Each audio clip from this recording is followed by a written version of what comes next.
This is Real Dilemma Podcast with Regina and Dorcas. Hey guys, welcome back to Real Dilemma Podcast. We are your favorite hosts, Regina and Dorcas. Yes sir, and we're back again with another episode. How have you guys been? How have you been? Tell me. Good. You've been good, yeah? I've actually been good. I've been good. What have you been up to this week? This week, nothing really, just work. Okay, what have you been up to since our last recording? Since our last recording, I think the only fun thing I did, or the only different thing I did, is our pajamas night. Oh yeah, I forgot that. Yeah. So when was this? This was on over the weekend. Sunday. Over the weekend, last weekend. So yeah, we had a lovely ladies pajama night. It was fun. Hopefully maybe Dorcas can add some clips. It was really nice. So four of us got together and we had an amazing ladies night in. Not every time outside. Sometimes stay inside, you know? I actually enjoyed it so much. Like sometimes, not sometimes. I prefer that kind of hangouts. Yeah. Although I like to shake my bum, but right.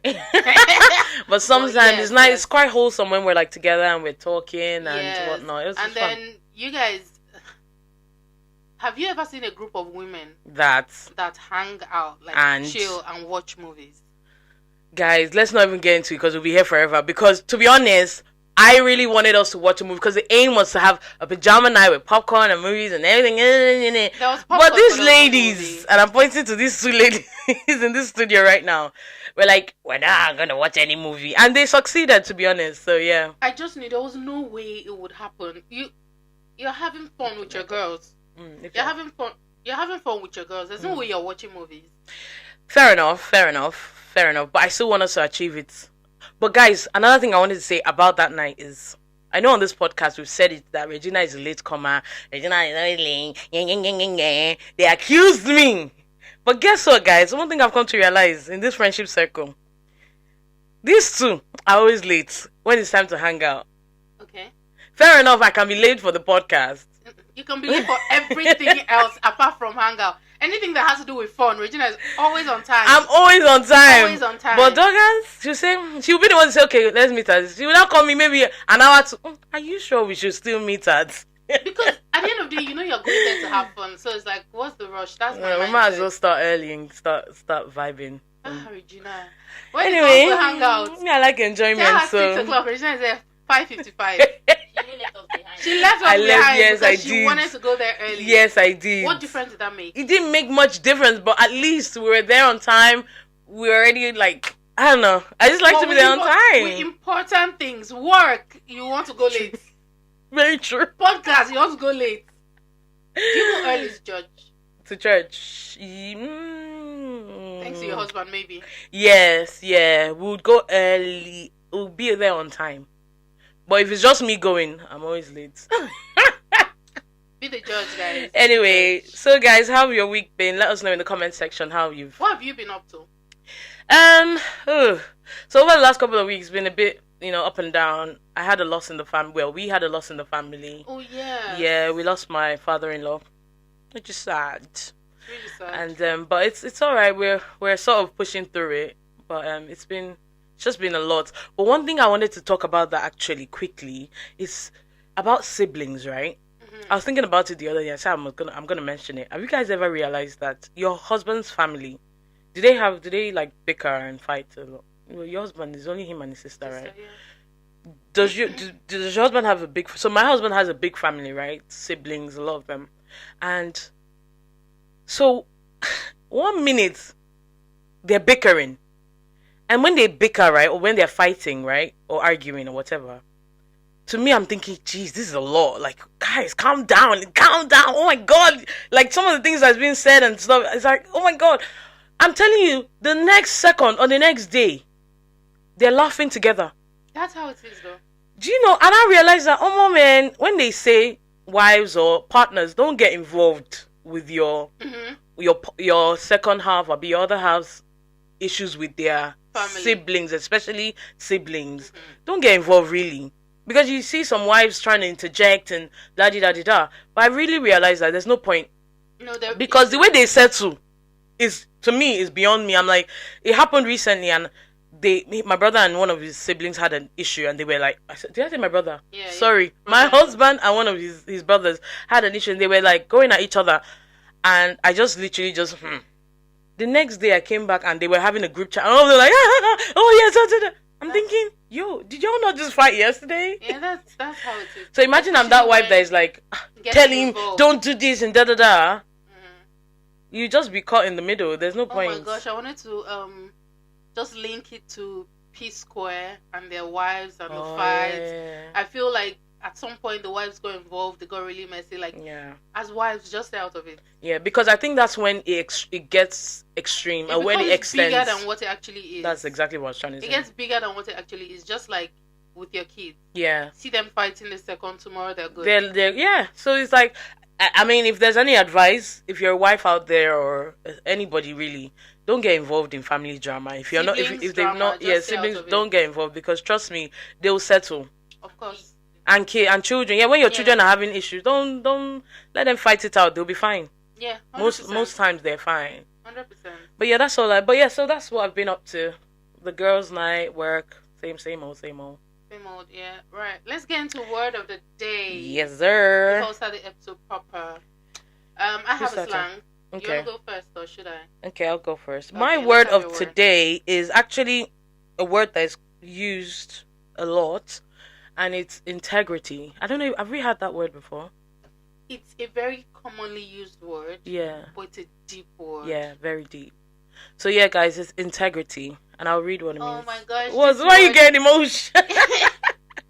See, you know how what they call this thing?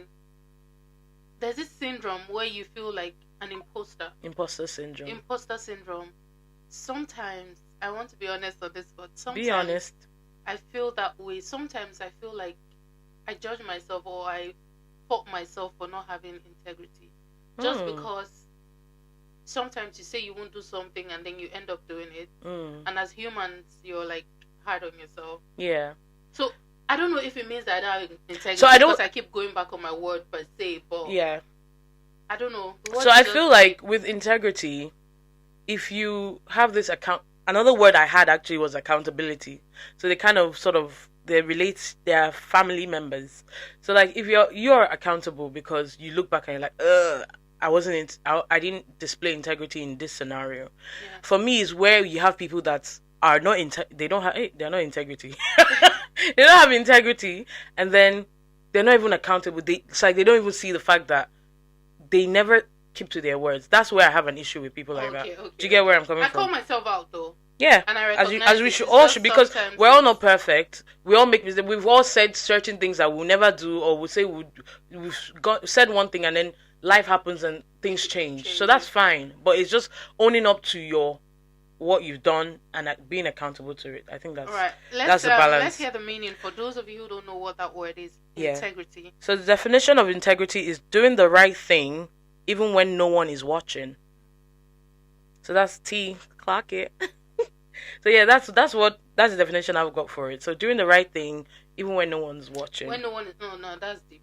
Yeah. That's deep. So if you say something now in a group setting, and then maybe you find yourself somewhere else, and maybe the other group setting you're in are kicking against what you said, you still stick by your word.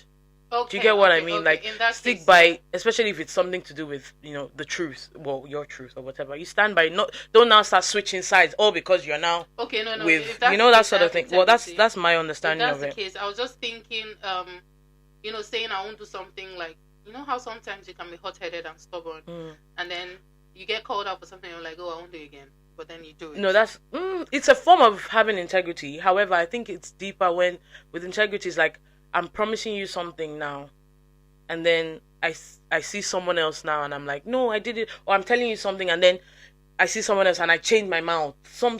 Like, okay, no, that's like when people are not there, you still stick by what you say, yes, or who you are, or whatever. I feel that's what it is. If we're around, comment down below. An example of this is he chose integrity over comfort, and that's why people respect him.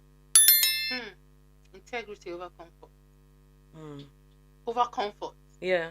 Now that's Next So level. let's say, I don't know what example we can give now. Maybe I don't like inconvenience. I always choose comfort. so that's the thing. I'll choose comfort. No, but if your word is like, oh, you choose comfort, then let your word be that. I choose comfort. Okay. That Do you get what I mean? Like, yeah, but if you say you're gonna do something and then maybe now you come to do it and you realize that this thing is uncomfortable, it's not convenient for you, especially if someone else is relying on that. It's not like But if you're known to always pick comfort, then that's who you are. Yes, makes sense. Did you get me? Makes sense. So my slang for today is show walkings. No walkings. No walk-ins. What does that mean? My slang is show walkings. Show walkings means, where is it? Okay, to show evidence or proof for a claim. For instance, you know all these Nigerian big boys. Integrity too is part of it. So you cannot be all these our social media influencers on the ground bragging, but no walkings. No Exactly. Evidence. But you're renting cars. You're renting iPhone. Show walking. So how can you use You're it? renting Airbnb. Renting iPhone is mad. That is crazy. What do you mean renting iPhone? You see the new iPhone 17 that is out, right? Come on, guys. Are we really doing this? They this? go to stores. People who sell these things. They rent it out to some of these guys who are celebrities. And then they form unboxing. They don't open it. They record it on social media. Oh, I just got my iPhone, blah, blah, blah. And then just bring it out of the bag, like from the store. That's why we always say on this podcast, believe social media at your own risk. The pinch of salt. Yeah. They just bring it out. Oh, I just got my iPhone. They right. don't tear it open. They don't. It's not theirs. Cho. No workings. So when they ask you to show workings, it means give evidence. Bring proof. Yeah. Come correct. Exactly. We don't talk. You're not bragging, you have this, you have that, and then you literally don't have it. Cool. Yeah, so that's my slang. You guys, let us know. I feel like you guys need to start giving us slangs and words in the comment section. Words that you think, I think some people do, and we've not had the time. We need to go back on some of our comments. I think that I saw one where a lady gave her word of the day and stuff, which is cool. So I got I found some dilemmas. We're bringing back our dilemmas, guys. Dilemmas. We are called Real Dilemmas for a reason, and we're always what we've chosen to do now is every episode we want to have a dilemma section. So please drop your dilemmas on our email address. Real dilemmas at what is it? Real Dilemmas podcast at gmail.com. So please drop your dilemmas. We want to hear from you guys and give our own 2 pence. Anyway, so I found a dilemma online, and this is talking about like childhood trauma and healing. Right? Are you ready for this? Shoot. All right. So it says, I grew up in a really toxic household. Lots of shouting, emotional manipulation, and neglect. I swore I'd never repeat this cycle. Now I'm in my late 20s and I'm noticing some of those same toxic patterns coming out in my relationships. I shut down emotionally, I get defensive when someone tries to hold me accountable, and I sometimes lash out without meaning to. I hate it and I feel ashamed. How do I break this cycle without pushing people that I love away? And is it even fair to be in a serious relationship until I've healed? Wow, there's a lot of questions here to talk about, but did you get the dilemma? Not really, just summarize it. So basically, she's saying she grew up in a very toxic household. I don't even know if it's a she or a he, but they said they grew up in a very toxic household. And there was a lot of shouting, emotional manipulation, neglect, and all that, right? And they swore growing up that, they would never repeat this, as an adult. But unfortunately for them, now they're beginning to see those patterns come up in their relationships and how they're dealing with people in life. So the person is asking now that, they hate it and they hate the feeling. So they're asking that, number one, how do they break that cycle without pushing people that they love away? Number two, is it even fair to be in a relationship until you have healed? Let's get into it. What do you think? I think this person is even on the right track. Even right, exactly. That, yes, yeah. This is something you experienced. and this is something you're doing, you're actively doing, Right. I feel like the person is on track with healing. Mm.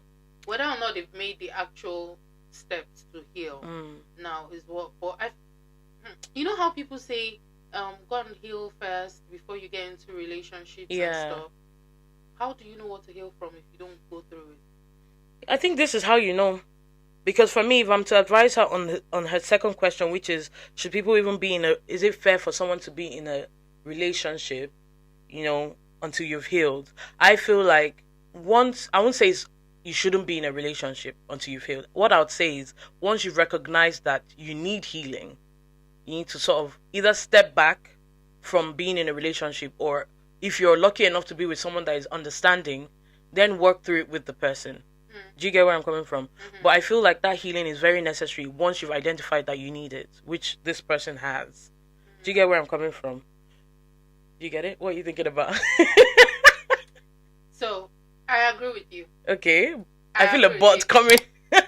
But, at the same time, I feel like you're able to heal and still be in a relationship. Now, it depends on who you're in a relationship with. Yeah. Like you said, if the person is not understanding, don't bother.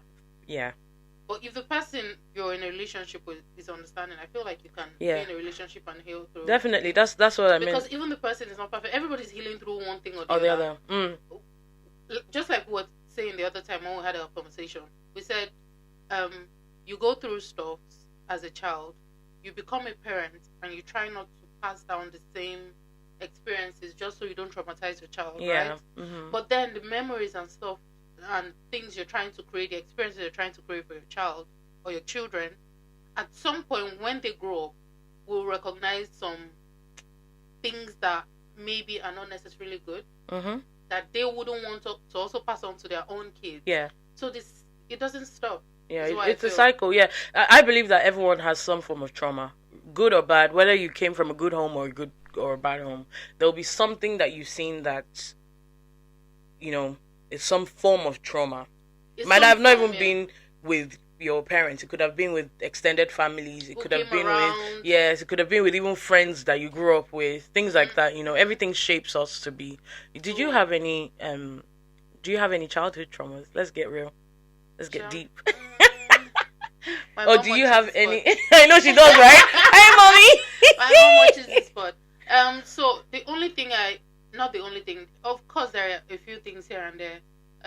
One that really comes to me now is, I don't know if it's a trauma. Like, okay, so growing up, right, my mom was always, even till date, business savvy. Like, she's always wanted to have her own, so she was always into business and stuff. So because of that, right, she had a, what do they call this thing? What do they call this tailoring school?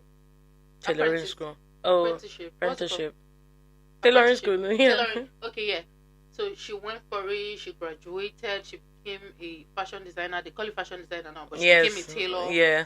I've known how to do that. I've known how to sell rice. I've known how to sell. I've known how to sell fabrics, wrappers, clothes, Senegalese, all of it. Like, my mom has always been into all of that. But the thing is, as a child, somehow it takes away from the time your mom or your parents would spend with you because they're chasing that. Yeah. Oh my God. So that, in a way, luckily for me, she did well to give me lots of siblings to keep me company. Yeah. So imagine you had just a brother or a sister, or even an only child. Yeah, yeah. You get, that would shake the child up. But in my case, luckily for me, I had my older sister, were like close in age, so we had each other all the time. Like, and then my younger sister, in fact, she gave me enough siblings to keep me company.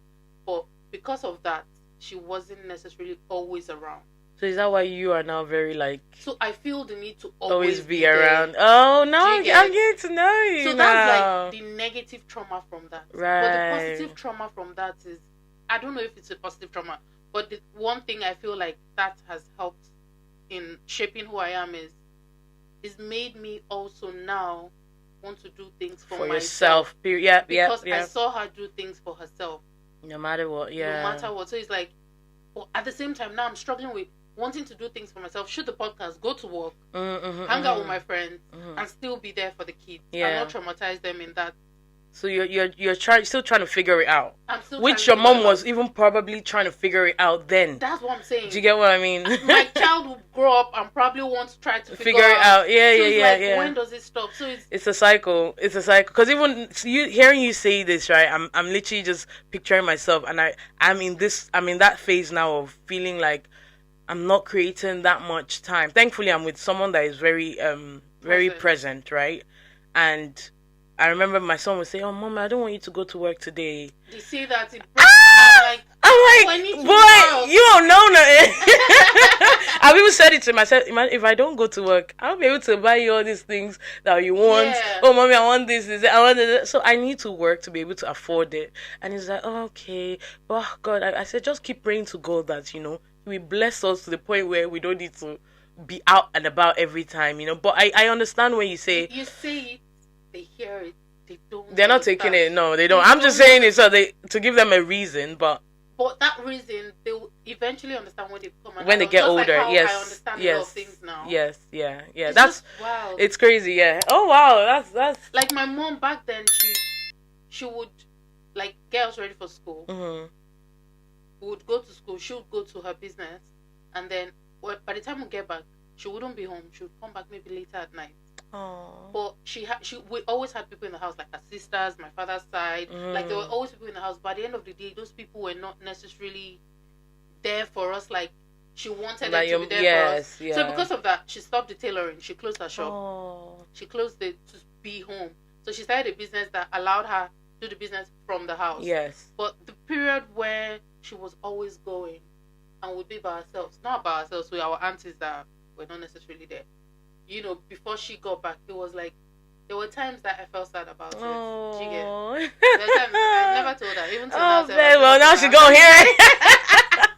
But yeah, it's just it's funny how you look back. It's tough. It's tough, and hindsight is beautiful because you look back and you see all these things and you're like, okay. But like going back to this scenario now, of trauma and healing. What would you advise this person in terms of being in that toxic environment? And now they've sworn that they didn't want it, and then it's funny. Do you not know that it's funny how you say you don't want to be a certain way? I've said it to my mom once. I said, I'm not gonna be that way. I love my mom to bits, like just like yours. She's been a hustler. She raised 4 of us on her own. My dad was all the was, my dad was in Nigeria. They were together, they're together, but because of the distance, she had to raise us on her own and stuff. So for me, there's certain things that I saw her doing that I'm like, I don't really want to do that. I don't want to, just like this person, I said, I'm not going to be that woman that'll be shouting all the time. And my mom can shout. And I came to realize, being a mother now, that she wasn't shouting because she wanted to. It's because these kids don't listen. These kids don't hear words. When you tell them stop, they don't stop. So I'm having to see myself. So many things that I said I wouldn't do, I'm finding myself doing now. Mm-hmm. For example, let me give you a funny example. My mom is very overprotective. She's always been overprotective of all her children, from when we were young till now. Even till now in marriage, she's still very protective.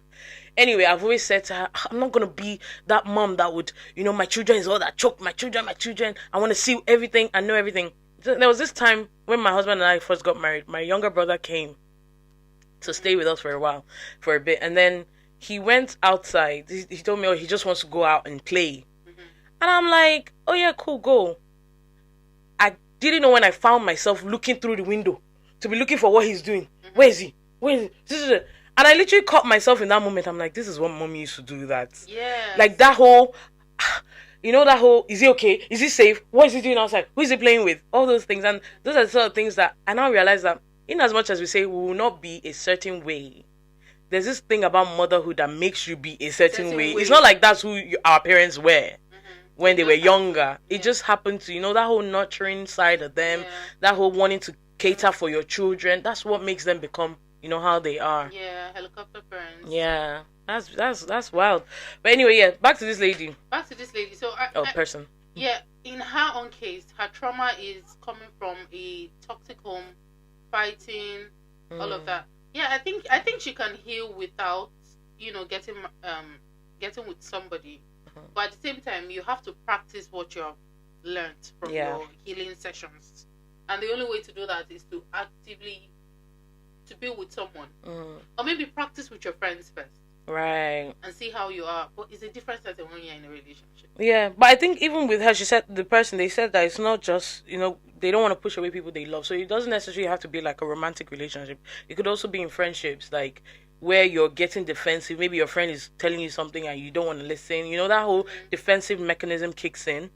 So what I would advise this person is genuinely, you need to heal.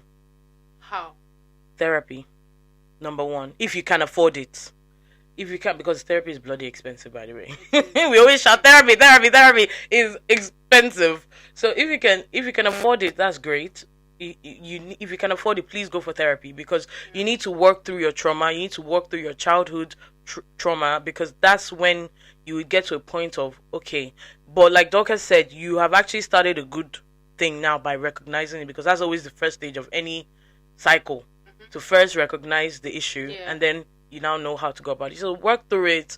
If you can't afford therapy, find trusted people that you can speak to. Trusted people that are above you when it comes to like wisdom.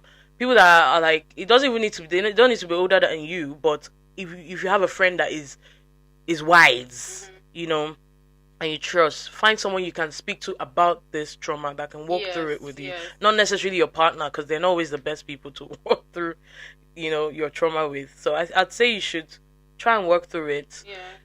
Create scenarios where you can identify where you're getting defensive. So if it's a certain topic that someone brings up, or a certain thing, and like for me, there are certain things that people talk about that triggers me, and it's something I had to deal with even growing up. I had my own trauma. For example, the topic of weight loss or weight has been a trauma of mine growing up, because I've always been, I think I've mentioned before, I've always been on the bigger side. My sister has always been on the smaller side, right? And a lot of my friends were also on the smaller side. So I had this thing where I was always being compared to with these people. In what sense? In the sense of, why you are like, you're bigger than this person. Okay. Look at you. Why are you this? And it's not always from a mean point of view. It's just how certain people are. They just talk without really considering people's feelings. In the sense where, Dorcas, why is your arm like this? What's in jail? Yeah, you're eating again. So they're probably just stating the obvious, for instance. Yes, but as a child, you won't receive it well because of what you're dealing with. And even in that moment, I didn't know I wasn't receiving it well. I knew that I didn't feel good about those statements when people say it, right? But it was when I got older, in marriage, when I first got married, I realized this thing is a trigger for me, to the point that my husband had to tell one of his siblings that if you ever mention anything about women's weight or women this, women that to Regina, especially when it comes to like weight, she's gonna flare up. Because it happened once when I first met one of his siblings, and he mentioned that she's around, that kind of thing, like, and I lost it. Yeah. And this is my in-law. And the way Nigerian tradition is like, you have to respect me. I didn't see respect. I just lost it. Like, Ninja, what do you mean? Like, don't come for me. It was after that I realized, okay, this topic is a trigger for me. Yeah. So I had to work on with myself.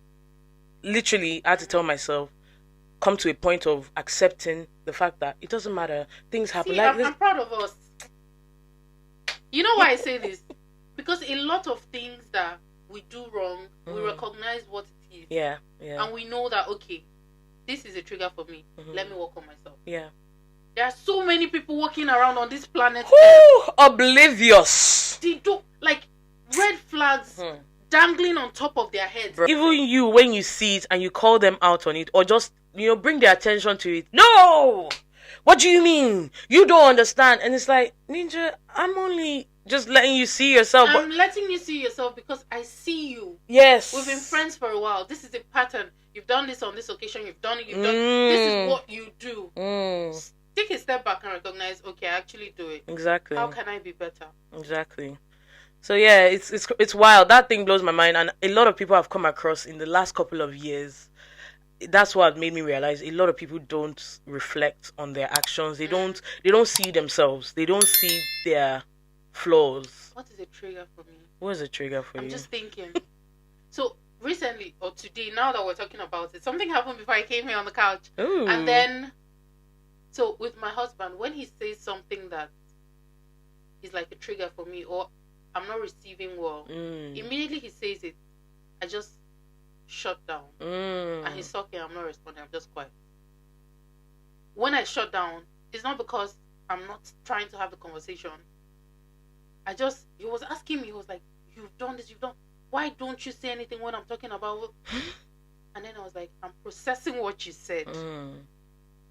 But in that moment, I wasn't being honest. I was not processing it. Yeah. I did not like. So that's your own reaction to that's a traumatic thing that from somewhere in the past something has happened. That this is how I respond to it. Like when I'm spoken to in a way that I don't necessarily like, I just shut down and I'm quiet. And I'm just like, me, I talk a lot. So when I'm quiet, it's like, why are you quiet? Why are you quiet? And it's triggered. This goes on the floor. By the way, the person they're calling goat is our user. This goes on the floor right here. This afternoon, I went to her house.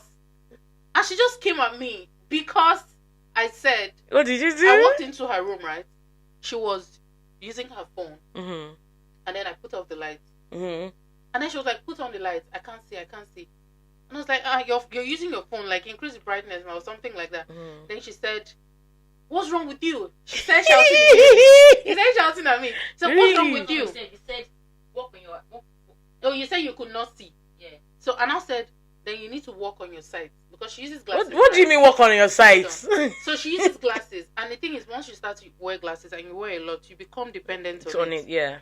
So I've mentioned that to her on multiple occasions. I'm being honest, how it happened. Okay. Multiple occasions. So she said, you came to me that I should walk on my sides. Now I don't wear my glasses. I've been intentional and I've not been wearing my glasses. And now in darkness I don't see clearly. And you went and put off the light. What do you want? Like, what did you say? Like what do you want from me, sort of thing? Yeah, like I've tried this, I've tried that, and now you're still saying I should try harder. And I'm now like, when she started talking and shouting at me, I kept quiet. You just kept quiet. I kept quiet. She finished shouting. I said, I'm sorry. Oh, I said, I'm sorry. Said you're sorry. She kept going, oh. Oh, God. She kept going. He did say, walk on your side. How do you want me to walk on your side? How do you want me to walk on my side? Maybe Yeah. I should do this and I'm doing What you asked me to, yeah. Have you tried? Use supplement. Same you told me it doesn't work. So what do you want me to do? You gave me up. Is it yourself? Yeah. So that's why you apologize. Yeah. No, I did not apologize because of this. I don't know. I apologized before all of that. But what I said was, I said, reduce the glasses so that you're not dependent. You've tried that, right? Now, I said, supplement. So I'm saying, what have you tried on your own that I have not told you to try? Because you're coming at me now because I made the suggestions and you have tried it. Have you tried anything else on your own? Yeah. Have you even done any research? You just attack me. Me, because I'm looking at. Well, you know, there might not be anything that she can do. I'm downplaying it. Do you want to come on the couch and? Do you want to come on the couch? I'll play. I'm not coming on the couch. Okay. I said. Facts. Tell it. No, use mine. Yeah, it's louder. Go on. You guys, hold on. Let her explain herself. No, you must explain yourself. Okay, let me explain myself. She said, have you tried gummy supplements? Supplements, yeah. But same you told me doesn't work. Okay. So why are you saying I should try it? Okay. So you're I don't know, in that moment, maybe because I was on the edge and she was on edge. Yeah. And she said, because she told me don't do this. Okay, I'm trying not to do that, to wear my glasses all the time. For the past 2 weeks I've not used the glasses. Then she said, have you tried the gummy? She said, walk on your side. How do you want me to walk on my side? She said, have you tried the gummy supplements? I said, same you told me doesn't work. So what do you expect me to work on my side? Okay. See? So to be honest, she should just go and see optician.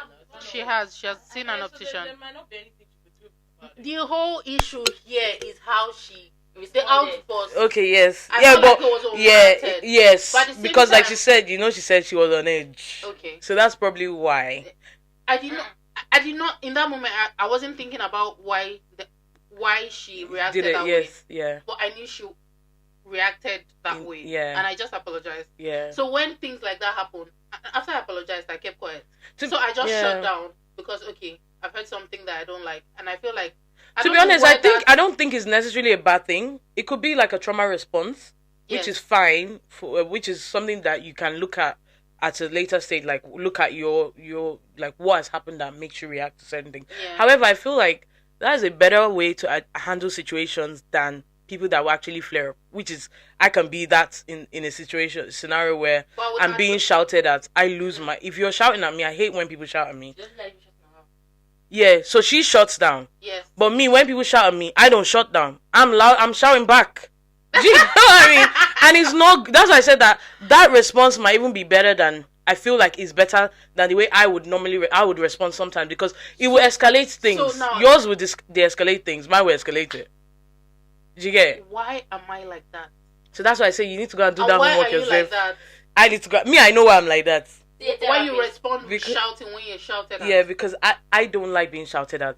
Where does that come from? It comes from when I was younger. My mother used to shout. My mother can shout from now till next year. It's just like this person. My mother would shout at you, and for me, the kind of person I am, words hurt me more than cane. So if you're screaming at me when I was younger as a child, all they need to do is shout at me. They would say, meaning she would start crying because you just talk to me. I'm thinking, Yeah, we're gonna wrap up soon, but I really want us to touch on something, or maybe we should do a part 2. yeah, let's do part 2. Should we do a part Let's 2? do a part 2. Because of time. Yeah, let's do part 2. Okay, so we're gonna do a part 2 on this, guys. We should, and when we come for the part 2, I think we should try and trace certain things. Like this my trigger and this your trigger, right? Let's try and streamline it to where it came from and see how we can work on it. Yeah, and what I want us to talk about when we do part 2, I'm saying this so that you guys can also drop your 2 cents before we even shoot. It's about like growing up in like a 2-parent household versus a 1-parent household, sort of thing. And let's go into that about relating it to childhood trauma and how it affects children. Damn. It would be nice to get someone. Deep. Yeah, it is. I would love to get someone on the couch I know for who this. we're going to get on the couch for this. That's if the person will agree. She would agree. I think I know who you're talking about. Yeah, she's going to. We'll see about it. We'll but try to keep it. it will but be she'll very. come. If she comes, it's gonna be very deep. But Yeah. anyway, we'll get into a part 2. Not today. We'll shoot it another time. Yeah. But guys, please, thank you so much for getting to this point. Please. Yeah, I would like to also read some comments. You guys, Yeah. if you have any sort of trauma or anything that you recognize that makes you respond to things in a particular way, let us know in the comment section. Yeah. Let's figure it out together. Yeah, it would be really nice to hear from you guys. Yeah. It would be really nice. So please drop your comments down below. Let's hear your stories, your childhood traumas, and everything. And like Dorcas said, if you have a word for today, also drop it down below. We'll shout it out in our next episode. Yeah, we Thank will. you guys so much. Don't forget, we forgot to tell you to like, comment, subscribe. Oh, that's the wrong one. Subscribe. Share this video with your friends and family, your haters, your loved ones. Everybody, do the Lord's work. We love you guys. Thank you so much. Love. And light. Love and light, bow. Oh, isn't it love and light? Love always. Love always. Sorry. Love We'll always. do that again. I don't forget. Okay. Thank you guys so much for watching, and we'll see you in our next episode. Love. Always. Bye. Mwah. Say love and light. I forget. When last did you shoot that?